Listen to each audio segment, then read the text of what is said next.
சினைப்பை புற்றுநோய் தினத்தை முன்னிட்டு புற்றுநோய் அறுவை சிகிச்சை நிபுணர் டாக்டர் பாலசுப்ரமணியன் சார் நம்மோடு இணைந்திருக்கிறார். அவரோடு பேசலாம். சார் வணக்கம். வணக்கம்மா. வணக்கம் சார்.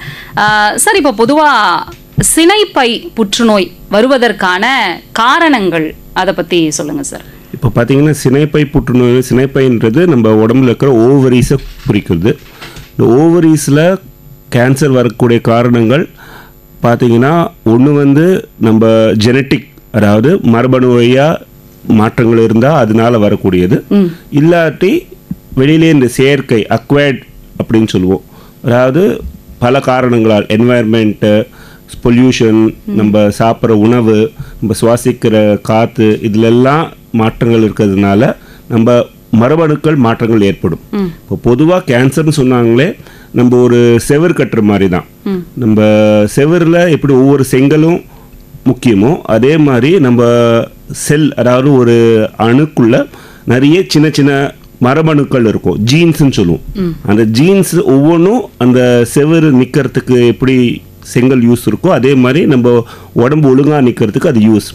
இப்போ அந்த ஜீனில் மாற்றங்கள் ஏற்பட்டதுன்னா அந்த செல் ஒழுங்காக வேலை செய்யாது. எப்படி செங்கல்ல உங்களுக்கு பிரச்சனை வந்துச்சுன்னா வால் இடிஞ்சு விழுந்துருமோ அதே மாதிரி தான் அந்த மரபணுக்கள் மாற்றங்கள் எப்போ வரலான்னா, ஒன்று நம்ம ஃபேமிலி வழியாக ஹெரிடிட்ரின்னு சொல்லுவோம், அதாவது அம்மா கிட்டேருந்தோ அப்பா கிட்டேருந்தோ பசங்களுக்கு வர்றது. இல்லை ரெண்டாவது அக்வைர்ட், அதாவது வெளி என்வாயர்மெண்டல், நம்ம வேலை செய்யறது, சில டாக்ஸிக் கம்பெனியில் வேலை செய்கிறது, இல்லாட்டி இந்த ரேடியேஷன் எக்ஸ்போஷர், இந்த மாதிரி காரணங்களால் மரபணுக்கள் மாற்றங்கள் ஏற்படலாம். இந்த எந்த காரணத்தினால் மரபணுக்கள் மாற்றங்கள் ஏற்பட்டாலும் நம்ம உடம்புலேயே அந்த மரபணுக்களை சீர் செய்யறதுக்கு தனியாக சில இன்ஸ்ட்ருமெண்ட்ஸ் இருக்கு. அதாவது டியூமர் சப்ரஸர் ஜீன்னு சொல்லுவோம். அதாவது இது போலீஸ் மாதிரி, அது போயிட்டு எங்கெல்லாம் பிரச்சனைகள் இருக்கோ அதெல்லாம் சரி செஞ்சு அது நார்மல் ஆக்கி விட்டுரும். இப்போ அந்த டியூமர் சப்ரஸர் ஜீனே இப்போ அது மாற்றங்கள், அது ஒழுங்காக வேலை செய்ய முடியாமல் காரணத்தால் இருந்ததுன்னா அந்த மறுவடைந்த ஜீன்ஸ் சரியாகாது. ஸோ அது நாளடைவில் வளர்ந்துட்டே போகும்போது கேன்சராக மாறதுக்கான வாய்ப்பு இருக்கு. இப்போ சார், இப்போ ஒரு ஃபேமிலியில் ஒரு ரெண்டு நம்ம பாட்டிக்கோ இல்லை அம்மாக்கோ இந்த மாதிரி கேன்சர் இருந்தது, இந்த சினைப்பை புற்றுநோய் அப்படின்னா, மரபணு ரீதியாக ஜெனட்டிக் பற்றி நீங்கள் சொல்லிட்டு இருந்தீங்க, அப்படி அந்த மரபணு ரீதியாக அடுத்து வரக்கூடிய தலைமுறைகளுக்கு அது பரவறதுக்கு வாய்ப்பு இருக்குமா? ஆமாம். இப்போது ஓவேரியன் கேன்சர் பார்த்தீங்கன்னா ஒரு 80% 90% மரபணுகள் சம்பந்தமா வராது. ஒரு 10% தான் நம்மளுக்கு ஃபேமிலியில இன்ஹெரிட்டடா வருது. அது நம்ம இந்தியன் பாப்புலேஷன்ல பாத்தீங்கன்னா நம்ம ஊர்ல கம்மி. இப்போ வெளியூர் பாத்தீங்கன்னா அவங்கள சில இனங்கள் உண்டு, அவங்க குடும்பத்துக்குள்ளேயே மேரேஜ் பண்றது, அந்த மாதிரி இருக்கும்போது அந்த குடும்பத்துக்குள்ள அந்த மரபணுக்கள் மாற்றம் இருக்கும்னா, அந்த ரெண்டு ஹஸ்பண்ட் அண்ட் ஒய்ஃப் 2 பேரும் ஒரே குடும்பத்திலேன்னு வரும்போது நம்மளுக்கு அந்த 2 பேருக்கும் இருக்கிற மாற்றங்கள் பசங்களுக்கு வர வாய்ப்புகள் ஜாஸ்தியா இருக்கு. ஸோ அதனால அவங்களுக்கு ஜாஸ்தி, நம்மளுக்கு அது கம்மி.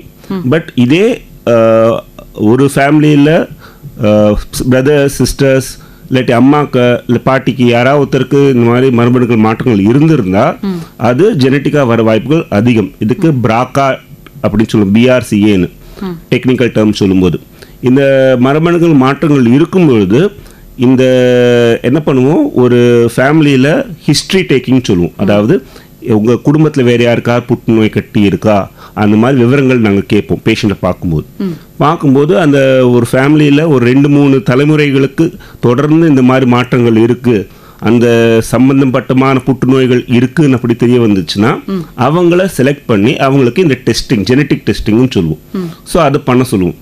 இது எதுக்காகனா, ஒன்று அவங்களுக்கே இந்த மரபணுக்கள் மாற்றங்கள் இருக்கிறதுனால வேற என்னெல்லாம் கேன்சர் வரக்கூடிய வாய்ப்புகள் இருக்குன்றது கண்டுபிடிக்க முடியும். ரெண்டாவது, இவங்களுக்கு அந்த மரபணு மாற்றங்கள் இருந்தால் இவங்க பசங்களுக்கு இல்லை இவங்க பொண்ணுங்களுக்கு என்னெல்லாம் பிரச்சனைகள் வரலாம் அதை முன்கூட்டியே நம்மளால சொல்ல முடியும். ஆனால் அதுக்கேற்ற மாதிரி ஸ்டெப்ஸ் எடுக்க முடியும் ப்ரிவென்ட் பண்ணுறதுக்கு. அது மரபணுக்கள் மாற்றங்களை ஒரு ஃபேமிலி, ஒரு ஜென்ரேஷன் அடுத்த ஜென்ரேஷன் போறத ப்ரிவென்ட் நம்ம பண்ண முடியாது. பட் போனா அது என்னெல்லாம் பிரச்சனைகள் உண்டாக்கலாம்ன்ற முன்கூட்டியே அறிஞ்சு அதுக்கேற்ற மாதிரி நம்ம சொல்யூஷன் கொடுக்கணும். ஓகேங்க சார். இப்போ அந்த ஓவரி கேன்சர் பத்தி சொல்லிட்டு இருந்தீங்க. இப்போ அந்த வேறு விதமான கேன்சர் பெண்களுக்கும் ஏற்படுறதுக்கு வாய்ப்பு இருக்கு. பிரஸ்ட் கேன்சர் ஆகட்டும், இல்ல கர்ப்பப்பை புற்றுநோய். இப்போ இந்த மாதிரி புற்றுநோய் இருக்கக்கூடிய பெண்களுக்கும் இந்த சினைப்பை புற்றுநோய் வர்றதுக்கான வாய்ப்பு இருக்குமா? அதை பத்தி இல்ல, இந்த ஹெரிடிட்டரி கேன்சர்ஸ் இல்லை இந்த ஹார்மோன் ரிலேட்டட் கேன்சர்ஸ் இதெல்லாமே ஹார்மோன் ரிலேட்டட். நீங்கள் சொன்ன மார்பக புற்றுநோய், எண்டோமெட்ரியம் சொல்லுவார், கர்ப்பப்பை புற்றுநோய், ஓவேரியன் கேன்சர், பெரிட்டோனியல் சர்ஃபஸ்ன்னு சொல்லுவோம், அதாவது நம்ம வயருக்குள்ள ஒரு ஜவ்வு மாதிரி இருக்கும், அதில் வர புற்றுநோய். இது எல்லாமே ஒரு அந்த BRCA related, genes related, HMPC related cancers தான். ஸோ இதெல்லாமே சம்பந்தப்பட்டக்கூடியதாக இருக்கும். அதான் ஒரு ஃபேமிலியில் ஓவரி கேன்சர் மட்டும் வரணும்னு அவசியம் இல்லை. இது சம்மந்தப்பட்ட எந்த புற்றுநோய் வந்திருந்தாலும் அவங்களுக்கு அந்த ஜெனட்டிக் சேஞ்சஸ் இருக்க வாய்ப்புகள் உண்டு. அண்ட் அவங்க ஒரு ஃபேமிலியிலேயே ஒருத்தருக்கே 2 கேன்சர் வந்திருந்ததுன்னா அதே மாதிரி ஜெனட்டிக் கேன்சர்ஸ் சேஞ்சஸ் வரக்கூடிய வாய்ப்புகள் அதிகம். ஸோ இதுக்கு எல்லாருக்குமே இந்த பிஆர்சிஏ மட்டும் இல்லாமல் நிறைய அதர் ஜெனட்டிக் ஃபேக்டர்ஸும் இருக்குது. பிஆர்சிஏ காமனாக செக் பண்ணக்கூடியது, பட் அதுக்கு பெரிய ஒரு பேனல் வச்சுருக்கும். ஸோ அந்த பேனல் இப்போது சம்மந்தப்பட்டமான கேன்சர் இருந்துச்சுன்னா அந்த ஃபுல் பேனல் ரன் பண்ணோம்னா நம்மளுக்கு என்ன விதமான புற்றுநோய் சேஞ்சஸ் உங்கள் மரபணுக்களில் இருக்குன்றது தெரியும். ஸோ அதை வச்சு பிற்காலத்தில் உங்களுக்கு வேறு ஏதாவது வரலாமா? இப்போது பிராக்கா ஒரு பேஷண்ட்டுக்கு இருக்குன்னா அவங்களுக்கு மார்பகத்தில் புற்றுநோய் வந்ததுன்னா அவங்களுக்கு கர்ப்பப்பையிலும் புற்றுநோய் வர வாய்ப்புகள் உண்டு. ஸோ அவங்களுக்கு கர்ப்பப்பை புற்றுநோய் வருதா இல்லையான்னு பார்க்கறதுக்கு ஸ்க்ரீனிங்கில் வச்சுருப்போம். நார்மல் ஒரு பொது பெண்ணுக்கும் அந்த மரபணு மாற்றங்கள் இருக்கிற பெண்ணுக்கும் ஸ்க்ரீனிங் டிஃபர் ஆகும். இவங்களுக்கு இன்னும் கொஞ்சம் க்ளோஸாக வாட்ச் பண்ணிவிட்டு இன்னும் எக்ஸ்ட்ரா டெஸ்ட் பண்ணிவிட்டு அவங்களுக்கு வருதா இல்லையான்னு பண்ணுவோம். அதே மாதிரி ரிஸ்க் ரெடியூசிங் சர்ஜரின்னு சொல்லுவோம். அதாவது இது இப்போது பெண்ணுக்கு கல்யாணம் முடிந்த பிற்பாடு அந்த ஓவரிக்கு இப்போ நம்மளுக்கு பாக்கி வேலை தேவையில்லைன்ற ஒரு நிலை வரும்போது அந்த பிராக்கா மியூட்டேஷன் இருந்ததுன்னா அந்த ஓவரியை எடுக்க சொல்லிடுவோம். ஸோ ஓவரியில் கேன்சர் வரக்கூடிய வாய்ப்புகள் கம்மி பண்ணலாம். இது ரிஸ்க் ரெடியூசிங் சர்ஜரின்னு சொல்லுவோம். இதெல்லாம் அந்த மரபணுக்கள் மாற்றங்கள் இருந்து அது கண்டுபிடித்தா நம்ம பண்ணக்கூடிய ட்ரீட்மெண்ட்ஸ். இப்போ ரிமூவ் பண்ணாதான் அது ஃபுல்லாக கியூர் ஆகுமா, இல்லை வந்து வெறும் ட்ரீட்மெண்ட் மூலமாகவே வந்து கியூர் பண்ண முடியுமா சார்? இல்லை, மரபணுக்கள் மாற்றங்கள் இருக்கும்போது அது வரத்துக்கு முன்னாடி நம்ம எடுக்கணும். கேன்சர் வந்துருச்சுன்னா அதை ஆப்ரேஷன் பண்ணுறதா இல்லையான்றது நம்ம என்ன ஸ்டேஜ் இருக்காங்கன்றத பொறுத்து. இப்போ பேஷண்ட் வந்தாங்கன்னா அவங்கள முதல்ல என்ன ஸ்டேஜில் இருக்காங்கன்னு நம்ம கண்டுபிடிப்போம். ஸ்கேன் பண்ண சொல்லுவோம், சிடி ஸ்கேன் சொல்லுவோம், எம்ஆர்ஐ ஸ்கேன் சொல்லுவோம். இது பார்த்தீங்கன்னா உங்களுக்கு அந்த வயிற்றுல அந்த ஓவரியில் மட்டும்தான் இருக்கா, இல்லை ஓவரியிலேருந்து தாண்டி பக்கத்து உறுப்புகள் ஏதாவது பாதிச்சிருக்கா, பக்கத்தில் நெறிக்கட்டிகள் ஏதாவது இருக்கா, இதெல்லாம் அந்த ஸ்கேனில் நம்மளுக்கு தெரிய வரும். இதை தாண்டி இதில் எங்களுக்கு சந்தேகமாக இருந்ததுன்னா பெட் ஸ்கேன்னு சொல்லுவோம், ஹோல் பாடி ஸ்கேன். ஸோ உடம்புல வேற எங்கேயா நுரையீரலுக்கோ மூளைக்கோ வேற எங்கேயா பரவிருக்கானும் பார்க்க தேவைப்படும் சில சமயங்களில். இதை பார்த்த பிற்பாடு தான் அவங்க ஆரம்ப நிலையா முத்தி போனதான்றது நம்மளுக்கு தெரிய வரும். ஸோ ஒவ்வொரு ஸ்டேஜுக்கு ஏற்ற மாதிரி நம்மளோட ட்ரீட்மெண்ட் டிஃபர் ஆகும். இப்போ ஓவரின்றது ஒரு பிளாஸ்டிக் பைக்குள்ளே போட்டு வச்ச ஒரு மாம்பழம் மாதிரின்னு வச்சுக்கோங்களேன். இப்போ அந்த பிளாஸ்டிக் பை பிஞ்சு போச்சுன்னா அந்த மாம்பழம் நெசுங்கிருச்சுன்னா அது வெளியில் சிந்திடும். அந்த ஓவரி, இந்த பிளாஸ்டிக் பைன்றது ஓவரியோட கேப்சியூல். ஸோ இந்த கேப்சியூல்குள்ளே இருக்கிற வரைக்கும் அது ஆரம்ப நிலை. ஸோ அதை சர்ஜரி மட்டும் பண்ணாலே நம்ம ஃபுல்லாக குணப்படுத்த முடியும். இந்த கேப்சியூலை தாண்டி வெளியில் வந்து விட்டால் அது வேறு எங்கே வேணால் பரவக்கூடிய வாய்ப்புகள் அதிகமாகிடும். இப்போ வயிற்றுக்குள்ள குடல், பெருகுடல், சிறுகுடல், இந்த கர்ப்பப்பை, ஓவரி எல்லாம் பக்கத்தில் தான் உட்காந்துருக்கும். ஸோ ஒரு இடத்துல இது இந்த கேப்சூல் தாண்டி வெளியில் வருதுன்னா அது வேற எங்கேயாவது இன்னொரு இடத்துல போய் உட்காரக்கூடிய வாய்ப்புகள் அதிகமாக இருக்கும். அப்போ அட்வான்ஸ் ஸ்டேஜ் சீடிங்ஸ்ன்னு சொல்லுவோம். ஸோ அப்படின்னா அவங்களுக்கு சர்ஜரி மட்டும் பத்தாது, சர்ஜரியோட சேர்த்து கீமோதெரப்பியும் தேவைப்படும். இல்லை முதல்லயே அது பரவி போய் இருந்ததுன்னா முதல்ல கீமோதெரப்பி கொடுத்து கம்மி பண்ணிட்டு அப்புறமா சர்ஜரி பண்ணுவோம். தொடர்ந்து பேசுவோம் சார். சினைப்பை புற்றுநோய் தினத்தை முன்னிட்டு புற்றுநோய் அறுவை சிகிச்சை நிபுணர் டாக்டர் பாலசுப்ரமணியன் சார் நம்மோடு இணைந்திருக்கிறார். சினைப்பை புற்றுநோய் குறித்து நிறைய விஷயங்கள் பேசிக்கிட்டு இருக்கோம். அதனுடைய அறிகுறிகள், ட்ரீட்மெண்ட் பத்தி எல்லாம் தொடர்ந்து நாம கேட்போம்.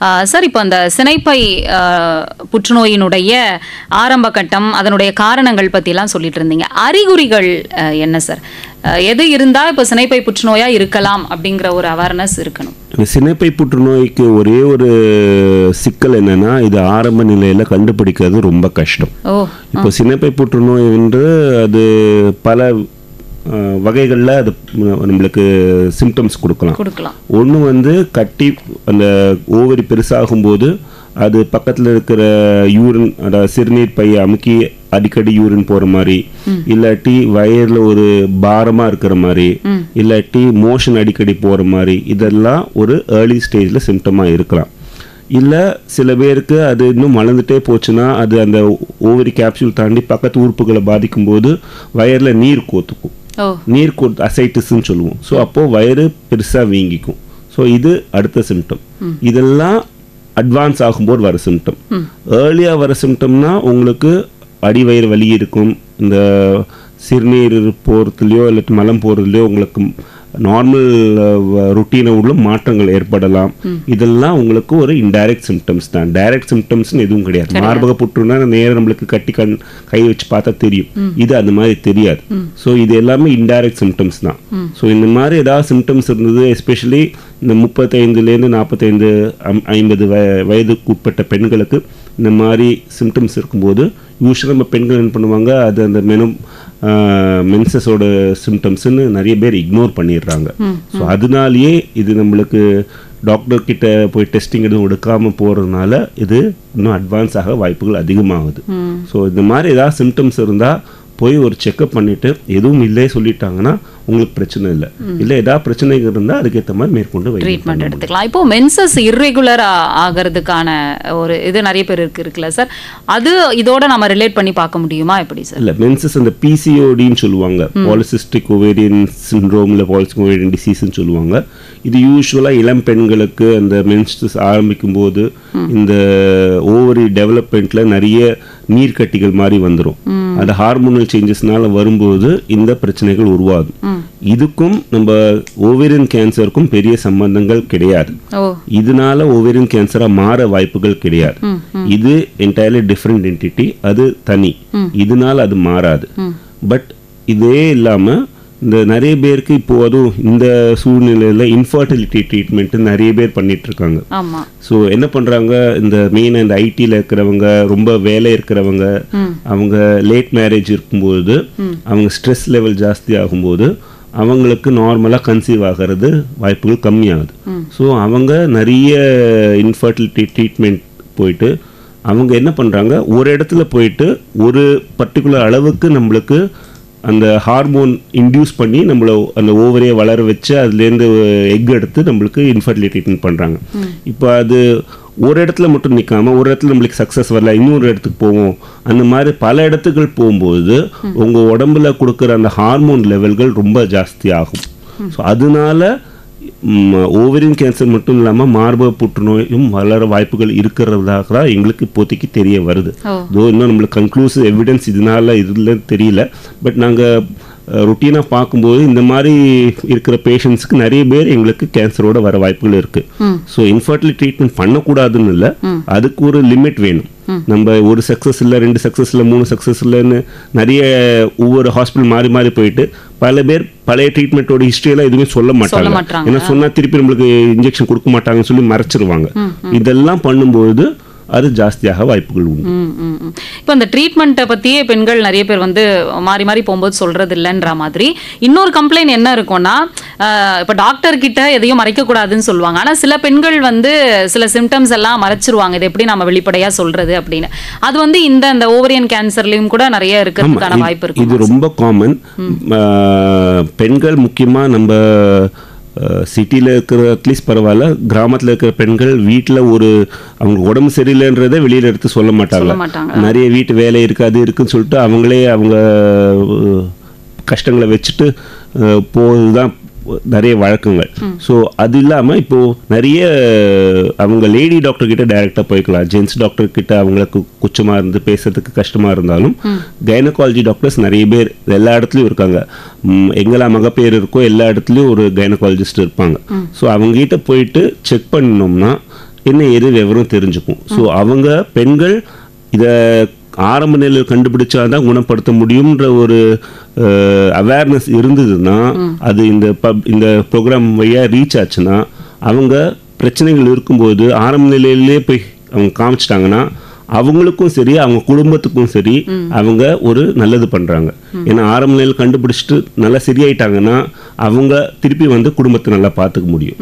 அது நம்ம பெண்களுக்கு அவங்களா வெளியில வரணும். அந்த ஒரு இது இன்ஹிபிஷன்லேருந்து வெளியில வரணும். அது அவங்க குடும்பத்துக்கு கெடுதல் பண்ணல, பட் நல்லதுதான் பண்றாங்க. இப்போ நீங்க சொன்னது 100% ட்ரூ தான். ஏன்னா பெண்கள் வந்து ஒரு சாதாரணமா உடம்பு சரியில்லைனாலே ஐயோ இன்னைக்கு நம்ம ரொட்டீன் நடக்காம போயிடுமோ, குழந்தைங்களை கவனிக்காம முடியாம போயிடுமோ அப்படின்னு சொல்லிட்டு அவங்க வெளியில சொல்ல தயங்குவாங்க. சின்ன சின்ன விஷயம்னா பரவாயில்ல, இந்த மாதிரி பெருசா இருக்கும்போது ஓப்பனா பேசுறது அப்படிங்கிறது ரொம்ப நல்லது அப்படின்னு சொன்னீங்க. இப்போ கேன்சர் அப்படின்னாலே நிறைய ஸ்டேஜஸ் உண்டு. ஸ்டார்டிங்ல அதை நம்ம கண்டுபிடிக்கும் பொழுது அதை ஈஸியா வந்து கியூர் பண்ண முடிஞ்சிரும் ஃபுல்லாவே. இப்போ இதுல சினைப்பை புற்றுநோய் அப்படின்னு எடுத்துக்கிட்டோம்னா எத்தனை ஸ்டேஜஸ் இருக்கு, எந்த ஸ்டேஜ்ல கண்டுபிடிக்கிற வரைக்கும் இதை வந்து ஈஸியா நம்ம கியூர் பண்ண முடியும் சார்? ஒரு நார்மலா எல்லா கேன்சருக்கும் சொன்ன போனீங்கன்னா 4 ஸ்டேஜ் சொல்லுவோம். முதல் ஸ்டேஜ் 1, 4வது ஸ்டேஜ்ன்றது பரவி போன நோய். அதாவது ஒரு இடத்துல உருவார, இப்போ சின்னப்பையில் உருவார கட்டி அதை தாண்டி லிவருக்கோ கல்லீரலுக்கோ இல்லாட்டி லங்ஸ்க்கோ வேற எங்கேயாவது பரவி போயிடுச்சுன்னா, அதாவது ரத்தத்துக்குள்ள மூலமா பரவி போகும்போது அது ஸ்டேஜ் 4 ஆயிடுதுன்னு சொல்லுவோம். ஸ்டேஜ் 4 ஆயிடுச்சுன்னா அவங்களுக்கு குணப்படுத்துற வாய்ப்புகள் ரொம்ப கம்மியாயிடும். எந்த விதமான ட்ரீட்மெண்ட் கொடுத்தாலும் நம்மளுக்கு 100% அவங்களுக்கு குணப்படுத்த முடியாது. இதே ஸ்டேஜ் 2 ஸ்டேஜ் 3ன்றது இது ரெண்டுக்கும் நெடுவால. அது அந்த சினைப்பையிலேருந்து எவ்வளவு தூரம் வெளியில வந்திருக்கு, பக்கத்துல நெறிக்கட்டிகளோ இல்லாட்டி பக்கத்துல இந்த சிறுகுடல் பெருகுடல் அங்க ஜவ்வு இதெல்லாம் ஏதாவது பாதிக்கப்பட்டிருக்கா, அதை பொறுத்து 2வது ஸ்டேஜா 3வது ஸ்டேஜான்னு சொல்ல வரும். இது நம்மளுக்கு ஸ்கேன் மூலமாவோ இல்லை ஆப்ரேஷன் பொழுது நம்மளுக்கு வயர் திறந்து பார்க்கும்போதோ தான் நம்மளுக்கு அந்த ஸ்டேஜ் 2nd 3rd கன்ஃபார்ம் பண்ண முடியும். ஃபர்ஸ்ட்டையும் 4த்தையும் நம்ம ஓரளவுக்கு ஸ்கேனை வச்சு முன்கூட்டியே சொல்ல முடியும். பாக்கி இதெல்லாம் நம்ம ட்ரீட்மெண்ட் பண்ணும்போது சொல்லலாம். இப்போ 2nd 3rd வரும்பொழுது கூட நம்ம அதுக்கான ட்ரீட்மெண்ட் பண்ணி அதை வந்து நம்ம குணப்படுத்த முடியும். 3rd ஸ்டேஜ் வரைக்கும் நம்ம குணப்படுத்தக்கூடிய வாய்ப்புகள், அதாவது கியூரேட்டிவ் இன்டென்ட்னு சொல்லுவோம். அதாவது அவங்களை எல்லாம் பண்ணி அவங்களை சரிப்படுத்தி நார்மல் கொண்டு வரக்கூடிய வாய்ப்புகள் இருக்கு. 3வது ஸ்டேஜ் போகும்போது முதல்ல ஆப்ரேஷன் பண்ணாம முதல்ல கீமோதெரப்பின்னு சொல்லுவோம், மருந்துகள் கொடுப்போம். அது கொடுத்து அதை கட்டியை சிறுசாகிட்டு பிற்பாடு ஆப்ரேஷன் பண்ணி அதை ஃபுல்லாக எடுத்துட்டு தேவைப்பட்டுன்னா ஆப்ரேஷன் பொழுதே கீமோதெரப்பின்னு கொடுப்போம், ஹைபெக்னு சொல்லுவோம். இல்லாட்டி ஆப்ரேஷன் பிற்பாடு ஃபர்தர் இன்ஜெக்ஷன் கீமோதெரப்பி இல்லை டேப்லெட் கீமோதெரப்பின்னு கொடுக்க தேவைப்படலாம். ஓகேங்க சார். இப்போ இந்த நோய் வந்து இப்போ பெண்கள் அப்படின்னு எடுத்துக்கிட்டோம்னா பெண்களை பொதுவாக பாதிக்கக்கூடிய ஒரு நோய் பற்றி தான் இப்போ நம்ம பேசிக்கிட்டு இருக்கோம். எந்த வயது பெண்களை எல்லாம் இது அதிகம் பாதிக்கிறது? இந்த சினைப்பை புற்றுநோய் பார்த்தீங்கன்னா பசங்களையும் சின்ன குழந்தைங்களையும் பாதிக்கும், பெரியவங்களையும் பாதிக்கும். பட் சின்ன குழந்தைங்களுக்கு பார்த்தீங்கன்னா அது வேற விதமான புற்றுநோய். நம்மளுக்கு நார்மலா பெரியவங்களுக்கு வர புற்றுநோய்ன்றது எபிதீலியல் ஓவேரியன் கேன்சர்னு சொல்லுவோம். அதாவது அந்த புற்றுநோய் ஓவரியிலேருந்து வந்து நிறைய பரவக்கூடிய வாய்ப்புகள் உள்ள புற்றுநோய். அதே சின்ன குழந்தைங்களுக்கு யங் கேர்ள்ஸ்க்கு வர்றது ஜெர்ம் செல் டியூமர்னு சொல்லுவோம். அதாவது அந்த ஓவரி டெவலப்மெண்ட் ஆகி வரும்பொழுது அந்த டெவலப்மெண்ட்டில் மாற்றங்கள் ஏற்படும் போது வர புற்றுநோய் இது. ஸோ அந்த ஜெர்ம் செல் டியூமர் யூஸ்வலாக ஆரம்ப நிலையில் கண்டுபிடிக்கிற வாய்ப்புகள் அதிகம். ஏன்னா சின்ன குழந்தைங்களுக்கு come to us with symptoms. அது பிரச்சனை இருந்து ஸ்கூல் போகாது, எல்லாம் பிரச்சனையாக இருக்கும். நம்ம குழந்தைங்க ஒழுங்கா இல்லைன்னா உடனே டாக்டர் கிட்ட கூட்டிகிட்டு போய் பார்த்துடுறோம். ஸோ அந்த மாதிரி இருக்கும்போது அது ஆரம்ப நிலையில் கண்டுபிடிச்சு ட்ரீட்மெண்ட் பண்ணக்கூடிய வாய்ப்புகள் ரொம்ப ரொம்ப அதிகம். அது ஃபுல்லாகவே க்யூர் பண்ண முடியும். அடல்ட்டுக்கு பார்த்தீங்கன்னா பெரியவங்களுக்கு பார்த்தீங்கன்னா எபிதீலியல் ஓவேரியன் கேன்சர்னு சொல்லுவோம். அது வெளிப்புறத்துலேருந்து வர கேன்சர். அது வந்து யூஸ்வலாக ஃபாஸ்ட்டாக வளரக்கூடியது. அது குணப்படுத்துறது என்ன ஸ்டேஜில் கண்டுபிடிக்கிறோமோ அதை பொறுத்து தான் குணப்படுத்துறது ஃபுல்லாக முடியுமா இல்லையான்னு சொல்ல முடியும். இப்போ இந்த வளரிளம் பெண்களுக்கு வந்ததுன்னா அதை ஈஸியாக ஒரு சிம்டம்ஸ் வச்சு நம்ம கண்டுபிடிக்கலாம்னு சொன்னீங்களா சார்? எந்த மாதிரியான சிம்டம்ஸ்லாம் அவங்களுக்கு இருக்கும் சார்? இதேதான், அதே எல்லாமே. ஒன்று வந்து அவங்களுக்கு வயிறு வீக்கம், கட்டி, சின்ன குழந்தைங்களுக்கு வீக்கம் ஏற்படலாம் வயிறில். 2வது பீரியட்ஸ் லேட்டாக வரலாம். சின்ன மெனார்க் ஏதாவது வயது அடையிறது டிலே ஆகலாம். இல்லாட்டி ஏர்லியாக வரலாம், இது ரெண்டுமே நடக்கலாம். ஸோ அந்த மாதிரி வரும்போது எல்லாம் ஹார்மோன் ரிலேட்டட் தான். இது எல்லாமே ஓவரி தான் நம்மளுக்கு அந்த மாதவிலக்கு வரத்துக்கான ஹார்மோன்ஸ் ப்ரொடியூஸ் பண்ணுறது. ஸோ அதில் ஓவரி அந்த ஹார்மோன் ப்ரொடியூஸ் பண்ணுற கட்டியாக இருந்தால் உங்களுக்கு சின்ன வயசுலேயே ப்ரீ வர நேரத்துக்கு முன்னாடியே உங்களுக்கு மெனார்கி ஸ்டார்ட் ஆகிடும். இல்லை அது ஆப்போசிட் சைடாக இப்போது ஜென்ஸோட ஹார்மோன் மாதிரி ப்ரொடியூஸ் பண்ணுற கட்டியாக இருந்ததுன்னா உங்களுக்கு மீசை மாறி வரும், உங்களோட ஆண் தன்மைகள் ஜாஸ்தியாகும், குரல் மாற்றங்கள் ஏற்படும், விரிலைசேஷன் சொல்லுவோம், இந்த மாதிரி மாற்றங்கள் ஏற்படும். இதெல்லாம் உங்களுக்கு சின்ன குழந்தைங்களுக்கு வர கட்டியில் தெரிய வரும். அடல்ட்ஸில் வர கட்டிகளில் இது யூஸ்வலாக இந்த மாதிரி பிரசன்டேஷன்ஸ் இருக்காது. தொடர்ந்து பேசுவோம் சார். சினைப்பை புற்றுநோய் தினத்தை முன்னிட்டு புற்றுநோய் அறுவை சிகிச்சை நிபுணர் டாக்டர் பாலசுப்ரமணியன் சார் நம்மோடு இணைந்திருக்கிறார். சார், இப்போ நிறைய சினைப்பை புற்றுநோய் பற்றி சொல்லிட்டு இருந்தீங்க. இப்போ வந்து பெண்கள் பெரிய அளவில் இந்த புற்றுநோய் குறித்த ஒரு கவனம் செலுத்தாமல் இருக்காங்களா சார்? ஏன்னா மார்பக புற்றுநோய்னா உடனே அவங்களுக்கு என்னன்னு தெரியுது, ஒரு கட்டின்னு வந்தாலே போய் டாக்டரை கன்சல்ட் பண்ணுறாங்க. பட் இந்த சினைப்பை புற்றுநோயின்னு வரும்பொழுது அதற்கான பாதுகாப்பு நடவடிக்கைகள் பெண்கள் எடுக்கிறதுக்கு தாமதம் ஆகிறதால இதனுடைய நோய் தீவிரம் வந்து அதிகமாகுதா சார்? அதை பற்றி சொல்லுங்களேன். இப்போது மார்பக புற்றுநோய், கர்ப்பப்பை வாய் புற்றுநோய், சர்விக்கல் கேன்சர், இதெல்லாம் ஒரு காலத்தில் நிறைய அளவில் இருந்தது. அண்ட் நம்ம கவர்மெண்ட் நிறைய ஏஜென்சிஸ்லாம் வேலை செஞ்சு அதுக்கு நிறைய ஸ்க்ரீனிங் மெத்தட்ஸ்ன்னு உருவாக்கினாங்க. பேப்ஸ்மியரு, மேமோகிராம் இந்த மாதிரிலாம் உருவாக்கி அதை கண்டுபிடிச்சி ஆரம்ப நிலையிலேயே பெருசாகிறதுக்கு முன்னாடி, அட்வான்ஸ் ஆகிறதுக்கு முன்னாடி கண்டுபிடிச்சி குணப்படுத்துறதுக்கு நம்மளுக்கு ஒரு வாய்ப்புகள் இருந்தது. அண்ட் அதனால நம்மளுக்கு இந்த அவேர்னஸ் ப்ரோக்ராம் நிறைய ஜாஸ்தியாக இருக்குது. பட் இந்த ஓவரி கேன்சருக்கு பார்த்தீங்கன்னா அது வயிறுக்குள்ளே இருக்கிறதுனால நம்மளுக்கு ஆரம்ப நிலையில் கண்டுபிடிக்கிறது ரொம்ப கம்மி. ஸோ ஒரு பிரச்சனைகள் வரும்பொழுது அதை இக்னோர் பண்ணாமல் நம்ம ஒரு சிம்டம் இருக்குது, இப்போது அடிவயிறு வலி இருக்குது, இல்லாட்டி வேறு ஏதாவது அனீசினஸ் இருக்குது, ஒரு மாற்றங்கள் நம்மளுக்கு நார்மலாக யூரின் போடல, மோஷன் போடல, முன்னாடி சொன்ன மாதிரி மாற்றங்கள், இல்லை ஒரு ப்ளோட்டிங் சென்சேஷன் சொல்லுவோம், அதாவது பசியே இல்லாமல் வயிறு வீக்கமாக இருக்கும், உபசமாக இருக்கிறது, இந்த மாதிரி ஒரு சிம்டம்ஸ் இருந்ததுன்னா, அதுவும் முக்கியமாக 35லேருந்து 55 வயதுக்குட்பட்ட பெண்களுக்கு தான் இது ஜாஸ்தி வருது. ஸோ இந்த மாதிரி பெண்களை இதெல்லாம் ஒரு அலட்சியப்படுத்தாமல் ஒரு மருத்துவரை அணுகி ஒரு ஸ்கேன் பண்ணி அதை எதுவும் இல்லை என்று தெரிந்து கொண்டால் அது நல்லது. இதுக்கு நம்மளுக்கு ஸ்க்ரீனிங் மெத்தடுன்னு சொல்லி நம்மளுக்கு ஓவரியன் கேன்சருக்கு தனியாக எதுவும் கிடையாது. பாக்கி மார்பக புற்றுநோய்க்கும் கர்ப்பப்பை வாய் புற்றுநோய்க்கும் இருக்கிற மாதிரி நம்மளுக்கு ஆரம்ப நிலையில் கண்டுபிடிக்கிறதுக்குன்னு நம்மளுக்கு தனியாக மெத்தட்ஸ் எதுவும் கிடையாது. சிம்டம்ஸ் இருக்கிற பெண்களுக்கு மட்டும்தான் நம்மளுக்கு ஸ்கேன் பண்ண முடியும். எல்லாருக்கும் ஸ்கேன் பண்ணால் நம்மளுக்கு அதில் பலன் இருக்காது. ஸோ சிம்டம்ஸ் இருக்கிற பெண்கள் டாக்டரை அணுகி பண்ணி கொண்டுதான் பெட்டர். இப்போ அந்த சிம்டம்ஸ் பற்றி சொன்னீங்க சார். மென்சஸ் டைமில் நிறைய பேருக்கு வந்து ப்ளீடிங் நிறைய போகும், இல்லைனா வழக்கத்தை விட கம்மியாக இருக்கும், சில பேருக்கு ஒயிட் டிஸ்சார்ஜ் அதிகமாக இருக்கும். ஸோ இதெல்லாம் கூட இந்த நோயினுடைய சிம்டமாக இருக்குமா? மென்சஸில் ப்ளீடிங் அதிகமாக போகிறதோ இல்லை ஒயிட் டிஸ்சார்ஜோ இந்த ஓவரியன் கேன்சருக்கு சிம்டம்ஸ் ரேராக தான் இருக்கும். இப்போது முன்னாடி சொன்ன மாதிரி ஓவரியன் கேன்சர் எல்லாமே ஹார்மோன் ப்ரொடியூசிங் டியூமர்ஸாக சிலதுகள் இருக்கும்.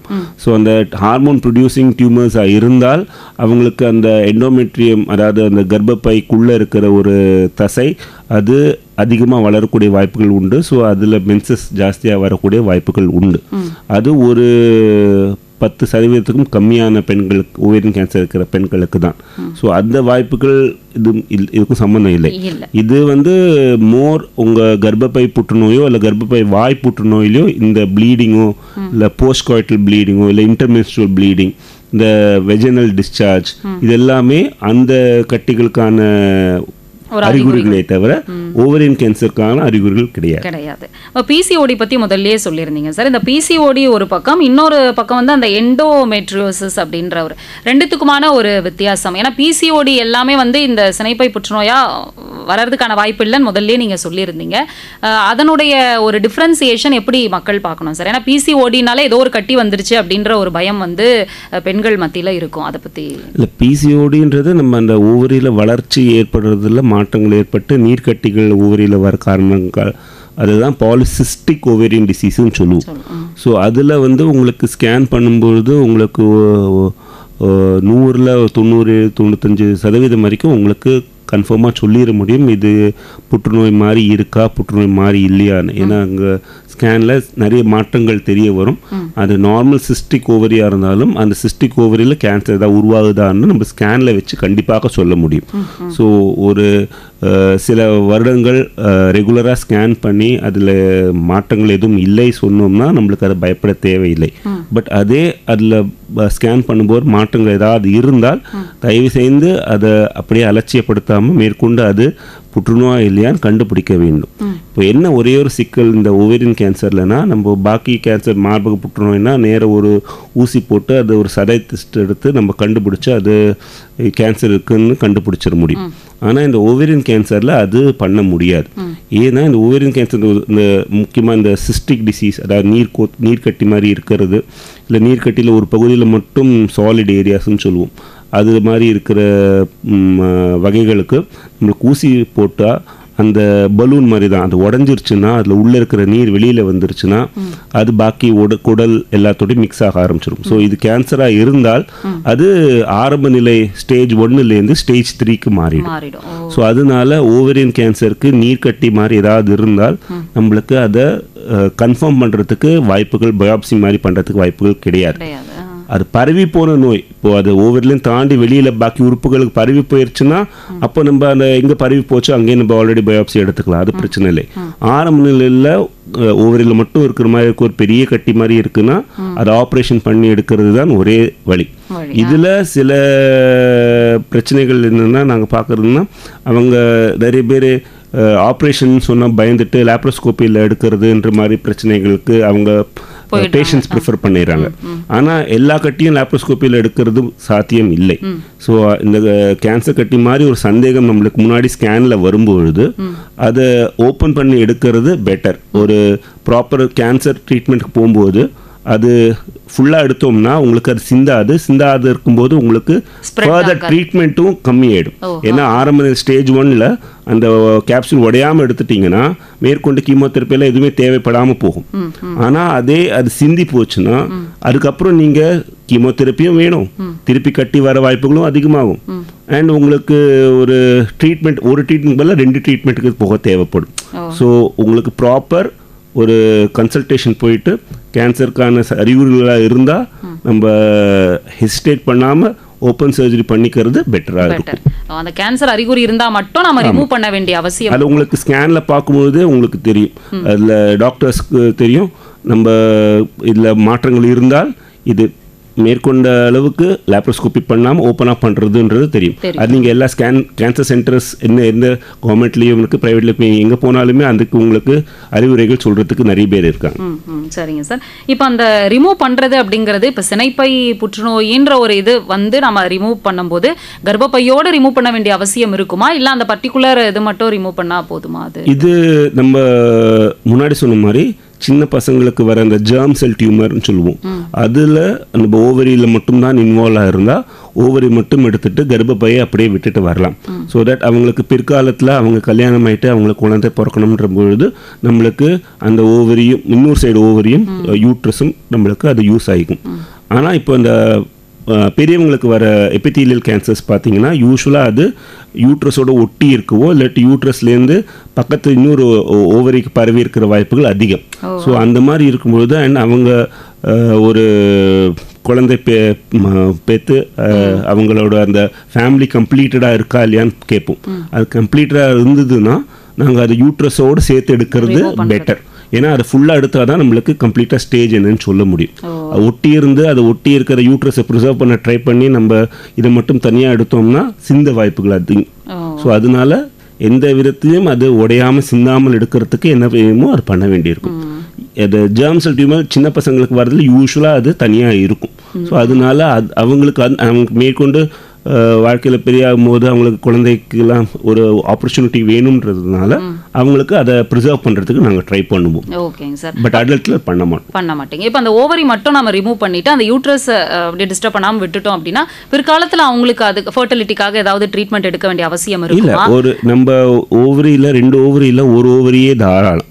ஒரு ஓவரி இருக்கிறது நல்ல ஃபங்க்ஷனிங் ஓவரியாக இருந்தால் அது போதும், அதுக்கு மேலே மேற்கொண்டு எதுவும் தேவையில்லை. ஸோ அதனால் அந்த மாதிரி பெண்களுக்கு, சின்ன குழந்தைங்களுக்கு அந்த ஓவரியை எடுக்கும் பொழுது எடுத்து பிற்பாடு அதை டெஸ்ட் பண்ணிவிட்டு அவங்களுக்கு மேற்கொண்டு கீமோதெரப்பி ஏதாவது வேணும் அந்த மாதிரி ஏதாவது சொன்னோம்னா அவங்களுக்கு இந்த நார்மல் ஃபங்க்ஷனிங் 2வது ஓவரியிலேருந்து அந்த ஓவாவை எடுத்து ப்ரிசர்வ் பண்ணி வச்சுக்கலாம். ப்ரிசர்வ் பண்ணி வச்சுட்டு பிற்காலத்தில் அந்த ஓவரியை யூஸ் பண்ணி நம்மளுக்கு ஃபர்டிலிட்டி மெத்தடில் பண்ணலாம். ஏன்னா கீமோதெரப்பி கொடுக்கும்போது அந்த ஓவரியில் சிலப்போ வேலை செய்யாமல் போக வாய்ப்புகள் உண்டு.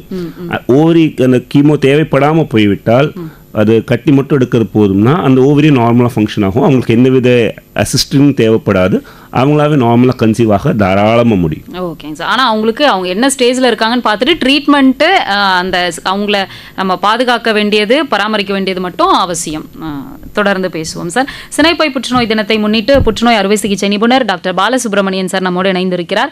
சார், இப்போ எந்த ஒரு நோயாக இருந்தாலும் அதை முன்கூட்டியே தடுப்பதற்கு தடுப்பூசி இருக்கிறதா அப்படிங்கிற ஒரு கேள்வி எல்லாருடைய மனசுலையும் இருக்கும். அதை போலவே இந்த சினைப்பை புற்றுநோய் வராமல் தடுப்பதற்கான தடுப்பூசிகள் இருக்கா சார்? அதை பற்றி சொல்லுங்கள். சினைப்பை புற்றுநோய்க்கு தடுப்பூசின்றது எதுவும் கிடையாது. அதை ஒரு ஊசி மூலமாகவோ வேறு ஏதோ மருந்து மூலமாகவோ வராமல் தடுக்கிறது இயலாது. கர்ப்பப்பை வாய் புற்றுநோய்க்கு நம்மளுக்கு ஹெச்பிவி வேக்சின் சொல்லி இருக்குது. அதே மாதிரி லிவர் புற்றுநோய்க்கு நம்மளுக்கு ஹெப்படைட்டிஸ் வேக்சின்ஸ் இருக்குது. இதெல்லாம் ப்ரிவெண்ட் பண்ணும். இதெல்லாம் ஒரு வைரஸ் மூலமாக வர்றதுனால அந்த வைரஸ் அகெயின்ஸ்டாக நம்ம வேக்சின் போடும்போது நம்மளுக்கு எப்படி ஃப்ளூ வேக்சின் போட்டால் ஜுரம் வராமல் இருக்கோ அதே மாதிரி இந்த வேக்சின் போட்டால் அந்த வைரஸால் நோய் வராமல் இருக்கும். பட் ஓவரியன் கேன்சர் அந்த வைரஸ் சம்மந்தப்பட்டபா எதுவும் இல்லாமல் இருக்க காரணத்தால் நம்மளுக்கு இது வரைக்கும் இன்னும் வேக்சின்ஸ்ன்னு எதுவுமே கிடையாது. இப்போ சார், நான் முதல்ல சொல்லும் பொழுதுமே சினைப்பையில புற்றுநோய் வந்துருச்சுன்னா மற்ற பகுதிகளுக்கு அது பரவறதுக்கான வாய்ப்பு இருக்குன்னு நீங்க சொல்லியிருந்தீங்க. மற்ற பகுதிகளில் இருக்கக்கூடிய புற்றுநோய் சினைப்பைக்கு வர்றதுக்கான வாய்ப்புகள் இருக்கா சார்? ஆமாம், இப்போ முக்கியமான கேள்வி கேட்டிருந்தீங்க. இப்போ நிறைய நம்ம ப்ராக்டிஸ் நாங்கள் பார்க்கும்போது அவங்களுக்கு ஓவரியில் கட்டி இருக்குன்னு சொல்லி வருவாங்க. அது ஓவரியில் கட்டி இருக்கிறது அந்த ஓவரியில் உருவானதா இல்லை மற்ற உறுப்புகள், முக்கியமாக இந்த ஸ்டொமக்குன்னு சொல்லுவோம், வயிறு, அப்புறம் பெருக்குடல், கோலன், இதில் ரெண்டுலேயும் வரக்கூடிய புற்றுநோய் அது எல்லாம் ஒரே பகுதியில் தான் இருக்குது. ஸோ ஒன்றில் கட்டி வெளியில் விழும்போது அது ஒரு சிந்து ஏற்பட்டுதா கீழே ஓவரியில் போய் அது உட்காந்துக்கும். அதுக்கு குருக்கன்பர்க் டியூமர்னு சொல்லுவோம். அதாவது ஒரு இடத்துலேருந்து இன்னொரு இடத்துக்கு பரவக்கூடியது. ஆனால் அது நார்மல் ஓவரியன் கேன்சருக்கும் இதுக்கும் நம்ம ஸ்கேன் மூலமாக பார்க்கும்பொழுது நிறைய வித்தியாசங்கள் தெரியும். ஸோ அதை வச்சு இது ஓவர்லேருந்து உருவானதா இல்லாட்டி மற்ற உறுப்புகள்லேருந்து வந்த செகண்டரி கேன்சரான்றது நம்மளுக்கு சொல்ல முடியும். அந்த மாதிரி வரும்பொழுது ட்ரீட்மெண்ட்டே டோட்டலாக டிஃப்ரெண்ட் ஆகிடும். நம்மளுக்கு வேறு ஒரு ஸ்டொமக்லேருந்தோ கோலன்லேருந்தோ உருவாகி ஓவரியில் நம்மளுக்கு பரவும் பொழுது அது அட்வான்ஸ் ஸ்டேஜ், 4வது ஸ்டேஜ்ன்றது கணக்கில் வந்துடும். ஸோ அந்த மாதிரி இருக்கிற புற்றுநோய், குருக்கன்பர்க் டியூமர்ன்றது புற்றுநோய்க்கு ஓவரியில் வந்திருந்தாலும் அது குணப்படுத்துகிற சாத்தியம் கம்மியாயிடும். ஓவரியில் பிரைமரி டியூமர், அதாவது ஓவரியிலேருந்தே உருவாகி வர புற்றுநோய் பாக்கி உறுப்புகளுக்கு பரவலாம், ஆனால் அதை குணப்படுத்த வாய்ப்புகள் உண்டு. மற்ற உறுப்புகளே நீங்கள் பரவும்போது அது ட்ரீட்மெண்ட் சக்ஸஸ் ரேட்ஸ் கம்மி. இப்போ இந்த இன்ஃபர்டிலிட்டி பற்றி பேசிகிட்டு இருந்தீங்க சார். சில பேருக்கு இந்த கருக்கலைப்பு ஏற்படுறதுக்கான ஒரு வாய்ப்பும் இருக்கும். அந்த மாதிரி ஏற்பட்ட பெண்களுக்கு இந்த கர்ப்பப்பை சார்ந்த இந்த புற்றுநோயோ சினைப்பை புற்றுநோயோ வர்றதுக்கான சான்ஸ் இருக்கும்? இல்லை, கருக்கலைப்புனால புற்றுநோய்கள் வர வாய்ப்புகள் பெருசாக எதுவும் கிடையாது. கருக்கலைப்புனால ஒழுங்காக பண்ணாமல் அது ஒரு லீகல் பண்ணாமல் இல்லீகலாக வீட்டில் இல்லை வேறு எதாவது பண்ணால் இன்ஃபெக்ஷன் மாதிரி அந்த மாதிரி பிரச்சனைகள் வருமே தவிர அதுக்கும் புற்றுநோய்களுக்கும் சம்மந்தம் இல்லை. இப்போ இந்த புற்றுநோய் நம்ம ஆரம்ப கட்டத்திலேயே கண்டுபிடிச்சு அவங்கள கியூர் பண்ண முடியும்னு அந்த சிகிச்சை முறைகள்லாம் சொல்லியிருந்தீங்க சார். அதுலேருந்து மீண்டு வந்த பெண்கள் இன்னும் பாதுகாக்கப்பட வேண்டியவர்கள், அவங்களுக்கான ஆஃப்டர் ட்ரீட்மெண்ட் நாம் என்னெல்லாம் அவங்களுக்கு பாதுகாப்பு கொடுக்கணும்? இப்போ பார்த்தீங்கன்னா புற்றுநோய் ஒரு முறை வந்து விட்டால் அந்த என்ன ஸ்டேஜில் அவங்கள இது கண்டறிந்து ட்ரீட்மெண்ட் ஆரம்பிக்கிறோமோ அந்த ஸ்டேஜுக்கு பொறுத்து அவங்களுக்கு திருப்பி வரக்கூடிய வாய்ப்புகள் என்னன்றதை நம்ம சொல்லுவோம். அதாவது ரெக்கரன்ஸ் ரேட்ஸ். இப்போ எல்லா புற்றுநோய்களும் 100% குணமடைந்து திருப்பி வராமல் இருக்கும்ன்றது சொல்ல இயலாது. ஸோ ஆரம்ப ஸ்டேஜ் 1ல் இருக்கிற ஓவேரியன் கேன்சர் பார்த்தீங்கன்னா ஒரு 80-90% வரைக்கும் நம்மளுக்கு ஃபுல்லாக குணமாகி 5 வருடங்கள் அவங்க நல்லபடியாக வாய்ப்புகள் உண்டு. 5 இயர் சர்வைவல்னு அதை சொல்லுவோம். இதே அது 2வது 3வது ஸ்டேஜில் போகும்போது அவங்க 5 வருடங்கள் புற்றுநோய் இல்லாமல் டிசீஸ் ஃப்ரீ சர்வைவல் சொல்லுவோம். அதாவது புற்றுநோய் திருப்பி வராமல் வாழக்கூடிய வாய்ப்புகள் எல்லாமே அவங்க ட்ரீட்மெண்ட்டுக்கு எப்படி ரெஸ்பாண்ட் பண்ணாங்கன்றதை பொறுத்து தான். அதனால எல்லா பேஷண்ட்டும் ட்ரீட்மெண்ட் முடித்த பிற்பாடு, ட்ரீட்மெண்ட்னா சர்ஜரி, கீமோதெரப்பி என்னெல்லாம் இருக்கோ எல்லாம் முடிந்த பிற்பாடு அவங்கள மெத்தடாடிக்கலாக 3 மாதங்களுக்கு ஒரு வாட்டி ஃபாலோஅப்புக்கு வர சொல்லுவோம். அதுதான் ரொம்ப முக்கியம். எதுக்காக வர சொல்லுவோம்னா, ஒரு வாட்டி வந்த புற்றுநோய் திருப்பி வரக்கூடிய வாய்ப்புகள் இருக்குது. ஸோ அந்த திருப்பி வரக்கூடிய வாய்ப்புகளை ஆரம்ப நிலையில் நம்ம கண்டுபிடிச்சிட்டோம்னா அதை திருப்பி குணப்படுத்த முடியும். அது ஆரம்ப நிலையை கண்டுபிடிக்காமல் அதுவும் திருப்பி வளர்ந்து போச்சுன்னா நம்மளால் குணப்படுத்த முடியாது. ஸோ ட்ரீட்மெண்ட் நம்மளுக்கு அந்த கீமோதெரப்பி சர்ஜரியோடு முடியறது மட்டும் இல்லை. அதுலேருந்து நம்ம திரும்பி வீட்டுக்கு போய் உட்காந்து எல்லாம் சரியாயிடுச்சுன்னு போய் உட்கார முடியாது. ஸோ கண்டினியூஸாக 3 மாதத்துக்கு ஒரு வாட்டி முதல் 3 வருடங்களுக்கு வர சொல்வோம். வருடத்துக்கு ஒரு முறை ஸ்கேன் பண்ண சொல்வோம். சில பேர்களுக்கு அந்த ஹார்மோன் ப்ரொடியூசிங் டியூமராக இருந்தால் அந்த ஹார்மோன் டெஸ்ட் இருக்கு, CA-125 சொல்லுவோம், இனிபின் சொல்லுவோம், நிறைய டெஸ்ட்டுகள் இருக்கு. ஸோ அதெல்லாம் பண்ணோம்னா ஒரு இன்டைரக்ட் எவிடன்ஸ் நம்மளுக்கு ஸ்கேன் பண்ணுறதுக்கு முன்னாடியே அது லெவல் ஜாஸ்தியாகுதுன்னா ஸோ திருப்பி வந்திருக்க வாய்ப்புகள் இருக்குமோன்னு சொல்லிட்டு ஸ்கேன் பண்ணியும் வேறு டெஸ்ட்கள் எல்லாம் பண்ண தேவைப்படும். ஸோ செக்கப்பில் கண்டிப்பாக இருக்கணும். ட்ரீட்மெண்ட்டோட முடியலை, அவங்க வாழ்க்கை முடிகிற வரைக்கும் அவங்க கண்டினியூஸாக ஃபாலோஅப்பில் வந்துகிட்டே இருக்கணும். அவங்களுக்கு ஏதாவது இந்த ஃபாலோஅப்புக்கு நடுவில் ஏதாவது ஒரு சிம்டம்ஸ் இருந்து அப்நார்மாலிட்டி அவங்களுக்கு தென்பட்டால் அது ஏர்லியஸ்ட் போய் ஒரு டாக்டர் போய் ட்ரீட்மெண்ட் டாக்டர் போய் பார்க்கறது நல்லது. அப்படியே அலட்சியப்படுத்தாமல் இருக்கணும். இப்போ அந்த ஸ்டேஜ் ஒவ்வொரு ஸ்டேஜாக சொல்லும்போது இப்போ குணப்படுத்த முடியாத ஸ்டேஜ்னு ஒன்று இருக்குல்ல சார், இப்போ அந்த ஸ்டேஜுக்கு வந்துட்டாங்க அப்படின்னா அதுக்கப்புறம் நாம் எப்படி அவங்கள இப்போது 4வது ஸ்டேஜ் குணப்படுத்த முடியாத நோய் இந்த ஓவேரியன் கேன்சரில் குவைட் காமன். அதாவது இப்போது நம்ம ஐசிஎம்ஆரோட இது பார்த்தீங்கன்னா ஒரு 40% பக்கத்தில் இந்தியாவில் கண்டுபிடிக்கப்பட்ட ஓவேரியன் கேன்சர்ஸ் எல்லாமே 4வது ஸ்டேஜில் தான் கண்டுபிடிக்கிறாங்க. ஸோ 4வது ஸ்டேஜில் கண்டுபிடிக்கும் போது அவங்களுக்கு க்யூரபிள் ரேட் ரொம்ப கம்மியாயிடும். ஸோ அவங்களுக்கு பேலியேட்டிவ் தெரப்பின்னு சொல்லுவோம். அதாவது வாழ்நாள் இருக்கிற வரைக்கும் அவங்க நல்லபடியாக வாழறதுக்கு என்னெல்லாம் நம்ம செய்ய முடியுமோ அதெல்லாம் அவங்களுக்கு பண்ண தேவைப்படும். இப்போது 4வது ஸ்டேஜ்னு பார்த்தீங்கன்னா ஒன்றுலே அந்த வயிற்றுக்குள்ளே இருக்கிற நீர் ஜாஸ்தி ஆகலாம். அந்த நீர் ஜாஸ்தி ஆச்சுன்னா அவங்களுக்கு வயிறு உப்புசமாகும்போது அவங்களால ஆகாரம் உணவு எடுக்க முடியாது. ஸோ பசியே எடுக்காது. இல்லை பசி எடுத்தாலும் அவங்களுக்கு சாப்பிட்றதுக்கு முடியாது. ஏன்னா வயரில் நீர் அவ்வளோ கோத்துருக்கும் போது உங்களுக்கு உணவு உண்ணுறது கஷ்டமாக இருக்கும். ஸோ அந்த மாதிரி இருக்கும்போது நீர் கண்டினியூஸாக எடுக்கிறதுக்கு அப்பப்போ ஒரு வாரத்துக்கு 2 வாரத்துக்கு ஒரு வாட்டி போயிட்டு அந்த நீர் எடுக்க தேவைப்படும். அது பக்கத்தில் இருக்கிற டாக்டர் கிட்ட போனீங்கன்னா அவங்க அது நீர் உள்ளே இருக்கிற நீரை எடுத்துட்டாங்கன்னா அவங்களுக்கு திருப்பி அவங்களுக்கு சாப்பிட்றதுக்கு சிம்டம்ஸ் கொஞ்சம் இம்ப்ரூவ்மெண்ட் இருக்கும். 2வது அந்த நீர் எடுக்கிறதுனால அவங்களுக்கு நார்மல் ஆக்டிவிட்டி நடக்கிறது, மூச்சு விடுறது எல்லாமே யூஸ்ஃபுல்லாக இருக்கும். ஏன்னா நீர் பெருசாக வீங்கும் போது அந்த லங்ஸில் அழுத்தும் போது அவங்களுக்கு மூச்சு விடுறது கஷ்டமாகும். அண்ட் இந்த வயரில் இருக்கிற நீர் லங்ஸ்லையும் சிலப்போ நீர் ப்ளூரல் எஃப்யூஷன் சொல்லுவோம். லங்ஸை தாண்டி வெளியில் நீர் கோத்துச்சுன்னா லங் ஃபுல்லாக கம்ப்ரஸ் ஆகிடும். ஸோ அவங்களால மூச்சு விட முடியாது. ஸோ அதுங்கே நீர் எடுக்க தேவைப்படலாம். இதெல்லாம் சிம்டமேட்டிக் ட்ரீட்மெண்ட் மட்டும்தான் பண்ணுவோம். அண்ட் மெட்ரோனாமிக் கீமோதெரப்பின்னு சொல்லுவோம். அதாவது லோடோஸ் கீமோதெரப்பி சில இடத்துல ட்ரை பண்ணுறாங்க. எல்லாமே அவங்க சிம்டம்ஸ் எவ்வளோ தூரம் அவங்கள நல்லபடியாக வச்சுக்க முடியும் அப்படின்ற ஒரு குறிக்கோளோடு தான் செயல்படுறதே தவிர பாக்கி அவங்கள குணப்படுத்துறதுக்கு வாய்ப்புகள் ரொம்ப கம்மி. இப்போ சார் நிகழ்ச்சியோட நிறைவு பகுதிக்கு வந்தாச்சு. பொதுவாக நீங்கள் ஹார்மோன் சேஞ்சஸ்னால இந்த மாதிரி வருது, வாழ்க்கை சூழல் மாறுறதால இந்த மாதிரி வருதுன்னு சொன்னீங்க. பொதுவாக நாம் இந்த நோயிலேருந்து ப்ரிகாஷனாக இருக்கணும் அப்படின்னா ஜென்ரல் அட்வைஸாக நீங்கள் என்ன தரீங்க சார்? ஜென்ரல் அட்வைஸ்னால் வெளியில் இருக்கிற செயற்கை இந்த ஆர்டிஃபிஷியல் ஃபுட்ஸ் அவாய்ட் பண்ணுறது ரொம்ப முக்கியம். இந்த காலத்தில் எல்லா பால் பேக்கெட்டுமே வீட்டில் வர பால் பேக்கெட் எவ்வளோ தூரம் ஹார்மோன் போட்டு பால் கறக்குறாங்கன்றது தெரியாது. அது ஒரு பெரிய சர்ச்சை போயிட்டுருக்கு. அதுக்கு ஒன்றும் பதில் இல்லை. ஸோ அதனால் எவ்வளோ தூரம் செயற்கையாக இல்லாமல் எவ்வளோ தூரம் வீட்டில் இருக்கிறத நம்ம சமைத்து சாப்பிட்டு அதில் இருக்கிறது தான் நம்மளால் பண்ணக்கூடிய ஒரே ஒன்று நம்ம கையில் இருக்குது. ஒரு பேஷண்ட்டாக வராமல் அவங்களுக்கு சிம்டம்ஸ் ஏதாவது வந்துச்சுன்னா ஆரம்ப நிலையில் போய் டெஸ்ட் பண்ணிக்கிறது. அது இல்லாமல் இருந்தால் பிரச்சனைகள் முத்தி போட்டிங்கன்னா அப்புறம் நம்மளுக்கும் கஷ்டம், குடும்பத்தாருக்கும் கஷ்டம். நன்றி சார். சினைப்பை புற்றுநோய் குறித்து நிறைய ஒரு அவேர்னஸ் இன்னைக்கு இந்த நிகழ்ச்சி மூலமாக கிரியேட் ஆகிருக்கும் அப்படின்னு நினைக்கிறேன். உங்களுக்கு நேயர்கள் சார்பாக நன்றி சார். தேங்க்யூ. FM ரேடியோக்கும் நன்றி. இந்த ஒரு வாய்ப்புகள் கொடுத்ததுக்கு மக்களுக்கு இது மூலமாக அட்லீஸ்ட் ஒரு சதவீதம் மக்களுக்கு ஏதாவது யூஸ் இருந்துச்சுன்னா நம்ம நல்லதாக இருக்கும்.